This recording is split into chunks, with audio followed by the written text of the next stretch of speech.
So people are mad at me because I said that the Greeks had red hair. And well, the thing is, you know, I'm not a liar. Number one, I'm just going off of history here. Whether history has been doctored or not, uh, I'm not going to lie for nobody. Anyway, it's a good possibility that Socrates had red hair. All right, and I'm going to go off. I'm going to tell you why. Because according to Roman writings, these are ancient writings, ancient books, uh, like Cicero type and all that. They said that the Greeks were of Celtic stock, meaning that they were red-haired people. Um, let's see, Alexander, the dude who wrote Alexander's Anabis, which is about 100 years after Alexander's death, who's a Greek, I believe. He wrote that Alexander had uh, had the color. His hair color was that of rust, so his hair looked like rust, you know what I mean, which is red hair people. And whether the majority, you have to think Alexander was not a pure blood Greek though. He was considered half barbarian. So that doesn't mean that all Celts had red hair. I mean, all Greeks had red hair. But we know that Alexander had red hair because of what Arian wrote, saying his hair was the color of rust. And what does rust look like?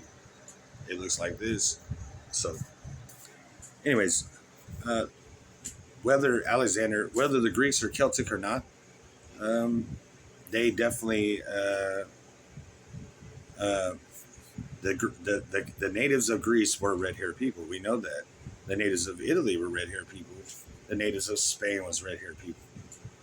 And there seemed to be a colonization of Europe around 4000 BC by black-haired people in the Mediterranean, Spain, Italy, and Greece.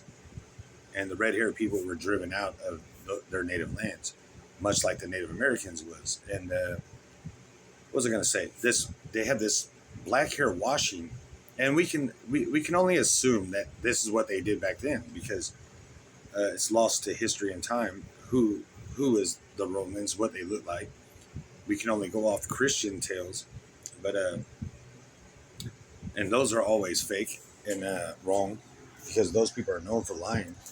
Um, but we know for a fact that Ireland and Britain were red-haired people, and France were red-haired people because of Roman writings, ancient Roman writings, saying that Europe is that of red-haired people and fair skin. They have very pale skin. They are a race of men that are completely distinct from other people. They don't look like anybody else. Where everybody else seems to be blended, they look very exotic, red-haired people, and they are, obviously, they have been exterminated. The red-haired people, and Ireland right now, everybody seems to believe that Ireland is is a black-haired people. I'm sorry, but if you have black hair, you cannot be Irish. Just like I cannot be Chinese, even if I exterminate the Chinese, right? And start speaking Chinese.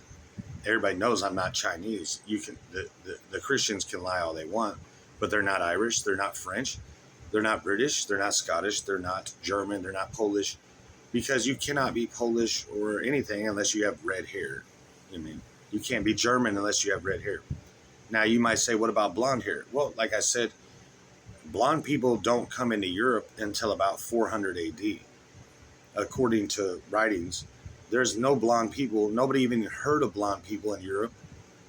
The Romans never even heard of blonde people before until the Hunnic invasion.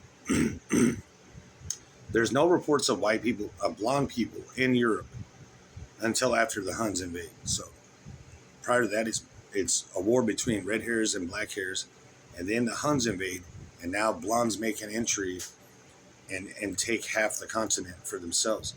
And the blondes used to be occupy Albania, Bosnia, Macedonia, and all that, but the Muslims and the Jews and the Christians exterminated them during the Bosnian and Serbian war, because for the last 200 years, the black hairs have been exterminating Native Europeans, and these micro genocides that everybody just seems to ignore.